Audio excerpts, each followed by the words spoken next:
I want to introduce you. Scott Bayless is our advisor, senior video games creator and executive.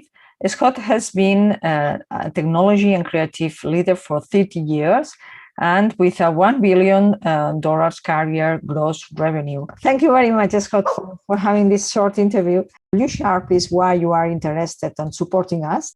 When I decided to work with Ferran, it was because I saw two things. First, I think the goal that he's identified for the product he's trying to build is a worthy goal. And that boils down to two things.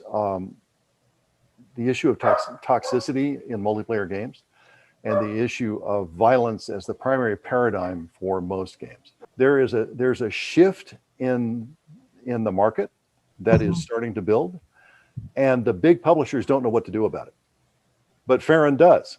And he has a very clear vision, and I think that vision is important enough that it deserves an opportunity to get out in front of the public. Good ideas are only a small percentage of what it takes to actually design a game.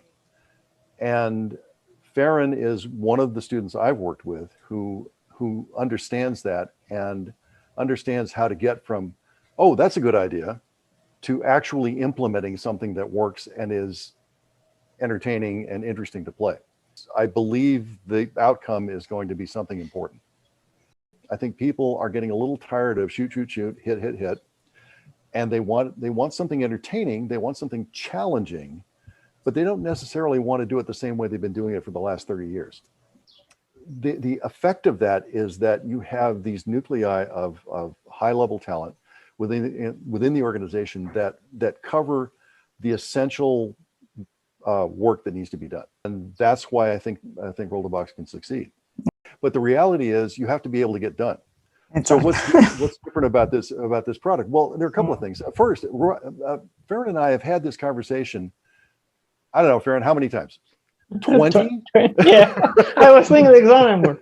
Yeah. So I, as a guy who has made a lot of product, I know how important it is to control scope. And I also know how important it is to make the offering sufficiently robust that people will actually find it entertaining. I mean, you could make something really, really small and people will go, well, that's cool, but there's not enough there. I'm not interested.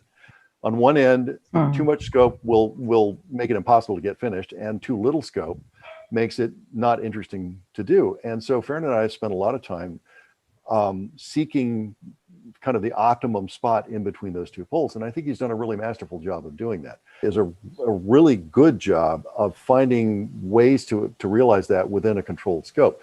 But what he's doing is exactly the right thing. He's focusing in a relatively small space and ensuring that that experience is rewarding.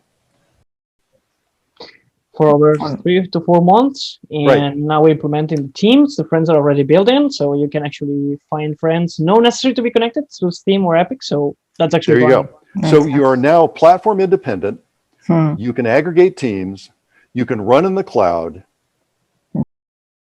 So good job getting rid of the hard risk, and now you're focusing on the more manageable risk, and it will respond to funding. And I think that's a huge point in the team's favor. Hardcore players are not what people think they are. They just want to play a game that's good, and they want the moment to moment to be entertaining, and they want to feel rewarded when they play, and they want it to feel fair, and all those things that hardcore gamers want. But it doesn't require shooting. It doesn't require stabbing somebody, and none of that stuff is necessary of a hardcore audience. Really, the only metric I need to apply is it fun? And if it is, they'll flock. The cost of acquisition is vastly lower because much of what will drive your increase over the early life cycle of the game is going to be word of mouth.